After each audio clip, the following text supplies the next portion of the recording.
Hey friends, it's your boy SVH coming at you with today's bowl of Saki by Hazrat Icon for August 8th, 2024. 8-8, the Lion's Gate. The more you evolve spiritually, the further you pass from the understanding of every man. And Mercer goes on to say, the average man cannot understand the mystic, and therefore people are always at a loss when dealing with him.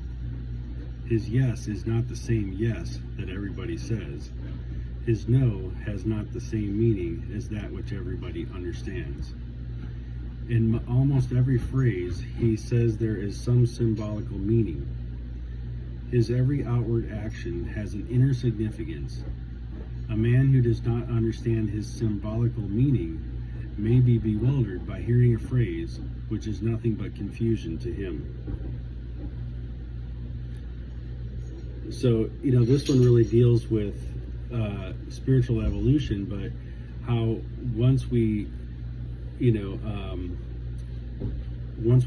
spiritually, we pass beyond the understanding of every man.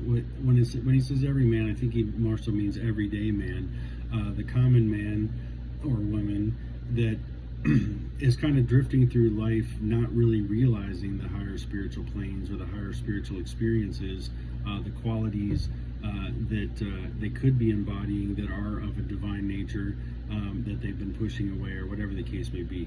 But the more you evolve spiritually, the further you pass from this common understanding, and you come to a higher understanding, a clearer understanding.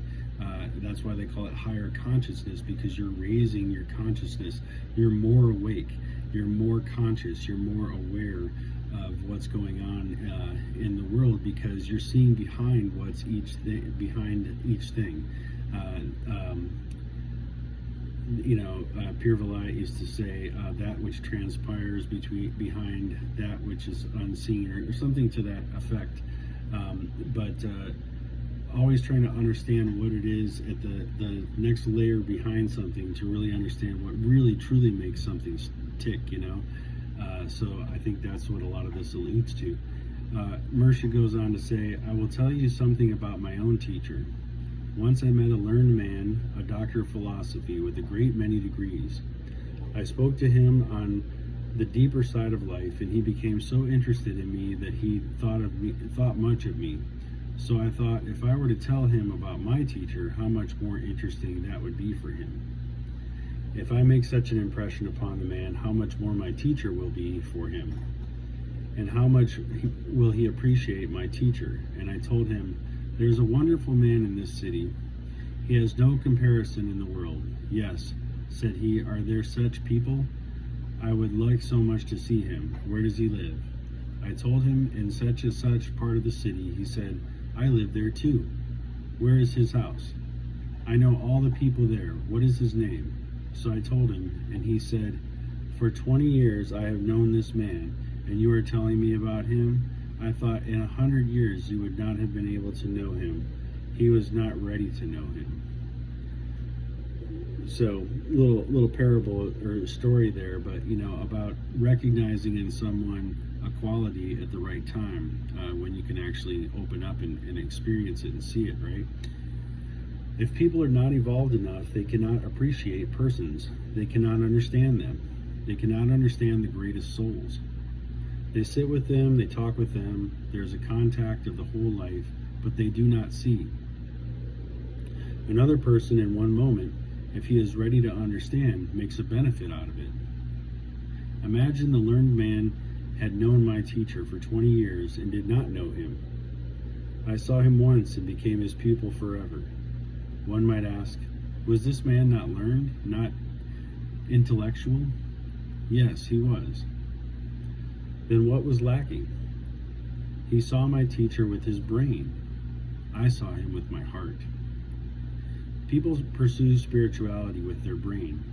That is where they are mistaken. Spirituality is attained through the heart.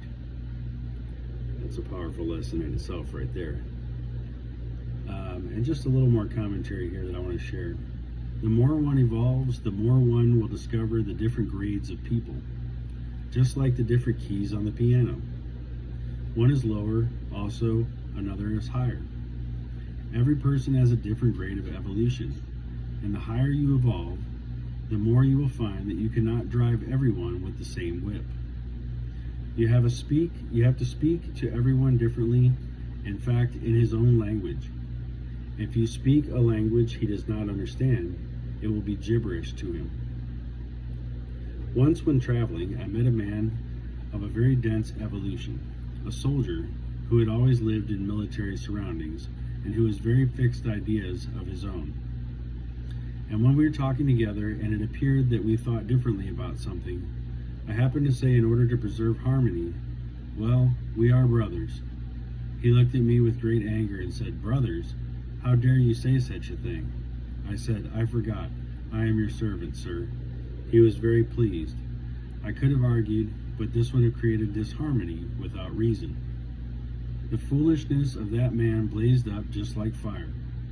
I put water on it and extinguished it. I did not diminish myself. We are all servants of one another, and it pleased and satisfied him.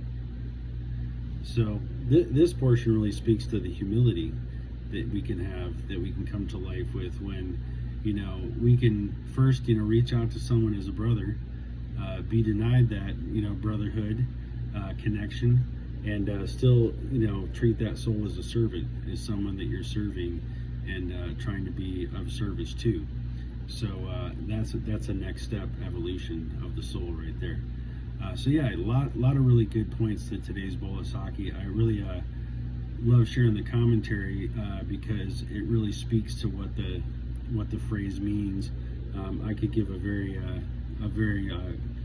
blissful overview, but I think sometimes hearing the words right from Mershon's mouth really makes a huge difference. So appreciate you guys tuning in to the bowl of sake again today, and I will be back again tomorrow with another, and I'll see you soon.